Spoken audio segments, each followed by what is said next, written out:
besoin de plusieurs ingrédients. Tout d'abord, de l'eau minérale qui va constituer la base de notre eyeliner, dans laquelle on va verser de la gomme goire en pluie. La gomme goire est en fait un gélifiant qui est issu d'une légumineuse qui se trouve au Pakistan et en Inde notamment. Puis on va devoir, à l'issue de la formation de notre gel, y verser des colorants pour obtenir la couleur bronze. Pour ceci, on va utiliser ce qu'on appelle un oxyde minéral. Donc ici j'ai choisi l'oxyde minéral de couleur noire, ainsi qu'un mica noisette. En fait, le mica noisette est les micas d'une façon générale sont des colorants qui sont largement utilisés en cosmétique naturelle.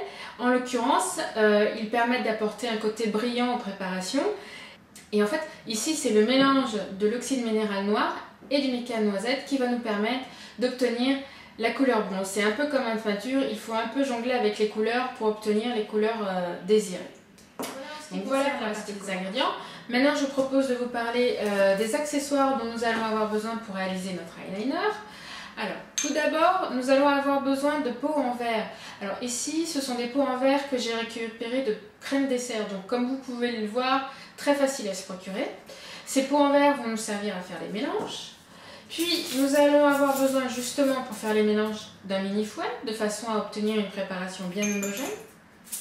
D'une spatule qui va nous aider à récupérer la préparation en fin de réalisation, des cuillères doseuses qui vont nous permettre de mesurer les quantités d'ingrédients nécessaires à notre préparation, une seringue qui va nous permettre en fin de préparation de nous aider à transférer le mélange dans le contenant final, que voici, qui est donc un tout petit pot qui va vous permettre de conserver votre eyeliner avec un applicateur. Et puis, nous allons avoir besoin, bien sûr, comme dans toutes les recettes, de notre balance de précision qui va nous aider à bien mesurer une partie de nos ingrédients. Et aussi, en option, je vous conseille également d'avoir des morceaux de sopalin prédécoupés pour éviter d'éventuels débordements. Alors, voilà pour la partie accessoires et ingrédients. Et bien, écoutez, je vous propose maintenant de passer à la réalisation de la recette. Alors, pour débuter la recette, on va utiliser un pot en verre qu'on va poser sur notre balance de précision et on va mesurer notre eau minérale. Alors, il faut y aller très doucement.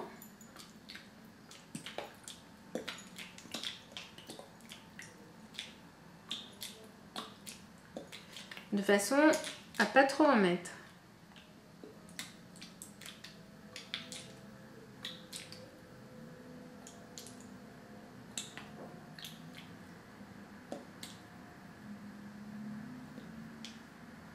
Voilà, donc j'ai mes 9 ml. Donc je n'ai plus besoin de ma balance de précision que je vais mettre de côté. Donc ici j'ai mon pot avec mon eau dans lequel je vais verser de la gomme goire. Donc la gomme goire, ça se présente comme ceci, ça ressemble un petit peu à une farine.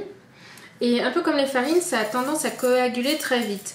Donc ce que je fais en général, c'est que je mélange un peu bien dans le pot pour casser un peu les éventuels grumeaux. Et je vais prélever de la gomme goire que je vais verser très rapidement dans le pot et que je vais ensuite mélanger de façon très énergique pour éviter la formation des grumeaux. Donc,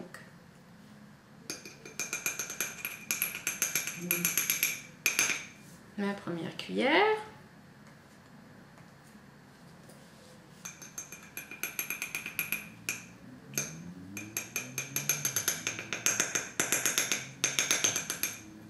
Ma deuxième.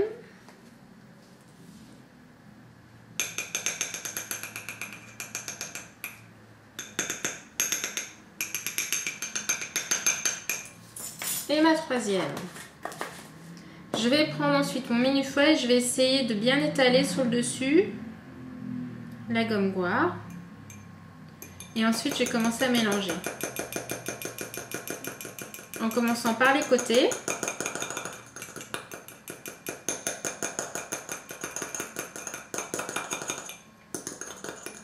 Et en finissant par le milieu. En général, cette technique permet d'éviter la formation des grumeaux.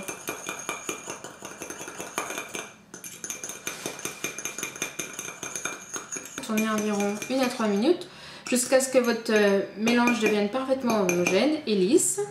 Voilà ce que ça vous donne à la fin, vous avez un petit gel qui est d'apparence translucide. Alors on va mettre notre gel de côté. Donc là je prends mon deuxième pot en verre pour passer à la phase de la coloration. Je dirais que pour la coloration c'est un peu comme en peinture, on va toujours aller de la couleur la plus claire vers la couleur la plus foncée. Donc en l'occurrence, je vais prendre mon mica doré, qui comme vous le voyez ça ressemble à ça, c'est un colorant très pailleté. Et je vais utiliser une cuillère doseuse pour prélever la quantité dont j'ai besoin. Donc ici, il va me falloir l'équivalent de 3 cuillères TAD.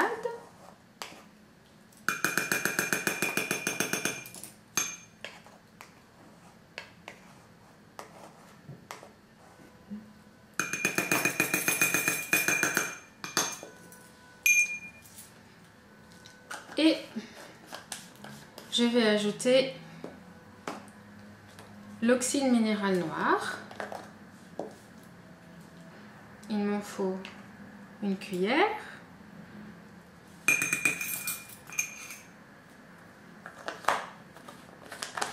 Voilà, j'en ai plus besoin, je le mets de côté.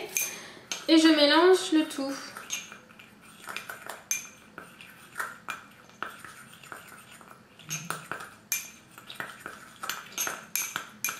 Donc là, on a notre couleur bronze qui apparaît, ça ressemble à ceci.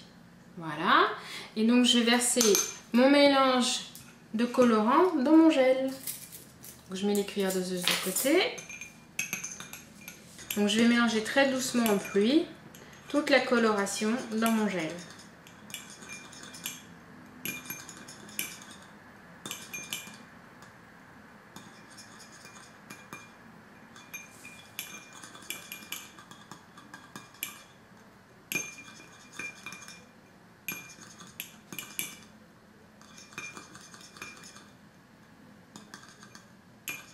Voilà.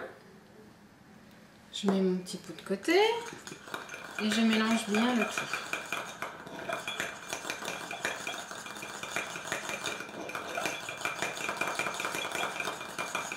Là encore, il faut bien mélanger de façon énergique pour éviter toute formation de grumeaux.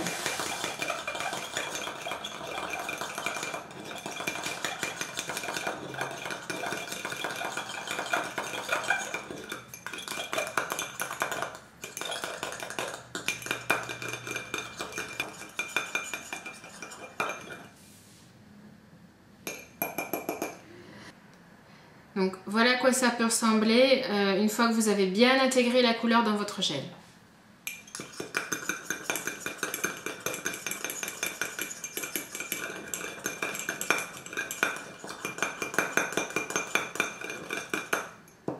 Donc une fois que vous avez bien mélangé votre couleur, eh bien, il ne nous reste plus qu'à conserver notre préparation. Pour ceci, on va utiliser de l'extrait de pépins de pamplemousse.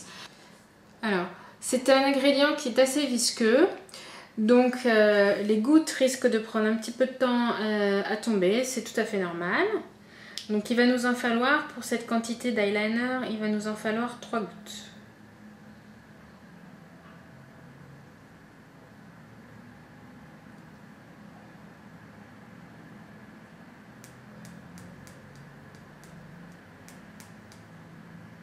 Donc je viens d'avoir une goutte qui vient de descendre.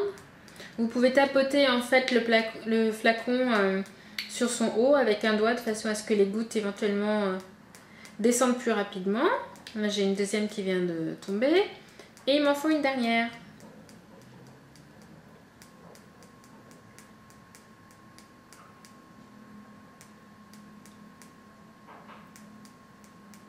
Et voilà, j'ai mon extrait de pépins de pamplemousse. Donc je mélange. Alors vous verrez que le fait d'avoir intégré le pépin de pamplemousse dans votre mélange fluidifie légèrement votre préparation, c'est tout à fait normal. Donc vous mélangez bien pendant une trentaine de secondes de façon à ce que le conservateur soit bien intégré dans la totalité de la préparation.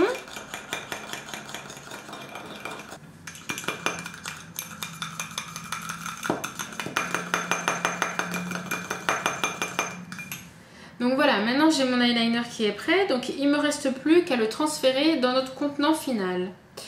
Donc pour ceci, je vais m'aider d'une seringue, donc ça c'est la phase je dirais, la plus périlleuse de l'opération. Je vais m'aider d'une seringue que je descends, avec laquelle je vais aspirer en fait le mélange pour le transférer dans mon récipient. Donc ce que je fais avant de commencer à l'aspirer, c'est que je rassemble ici, comme vous le voyez peut-être pas bien parce que le mélange est opaque. Je rassemble en fait le mélange vers le bas du récipient de façon à pouvoir l'aspirer plus facilement avec la seringue. Donc voilà, vous le voyez, la préparation est passée dans la seringue et ensuite je mets la seringue au-dessus des récipients pour y verser mon eyeliner. Voilà. Et ainsi de suite jusqu'à ce que mon petit pot d'eyeliner soit parfaitement rempli. Voilà.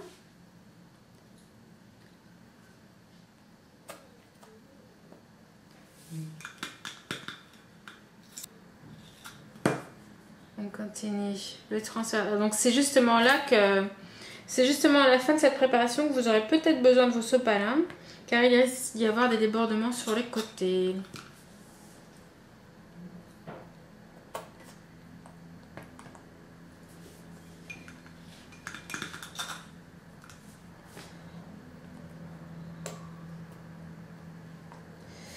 Voilà. Alors, il faut juste penser, ici, il faut juste penser à laisser un tout petit espace, puisqu'on va mettre ensuite un dévidoir avant de refermer l'eyeliner. Donc, une fois que vous avez bien essuyé le produit qui a pu couler autour de votre contenant, vous allez apposer le dévidoir, comme ceci. Et enfin, vous mettez votre applicateur. Et voilà, votre eyeliner est prêt. Et voilà, vous avez donc un eyeliner de couleur bronze, d'une couleur assez originale, prêt à être utilisé. Il vous suffira juste de le secouer un petit peu avant chaque application, de façon à garder l'homogénéité de la couleur. Donc si vous voulez à votre tour réaliser cette recette, c'est bien simple. Il vous suffit de suivre la recette qui était en téléchargement avec cette vidéo sur le site www.macosmetiquenaturelle.com. Vous y trouverez la totalité des ingrédients dont vous allez avoir besoin pour réaliser cette recette, ainsi que les propriétés détaillées de chacun de ces ingrédients, les endroits où vous les procurez, et puis des astuces pratiques et utiles pour vous aider à réaliser cette recette. J'espère que cette recette vous a plu. Il ne me reste plus que maintenant à vous souhaiter une bonne fin de journée. Je vous dis au revoir et à bientôt.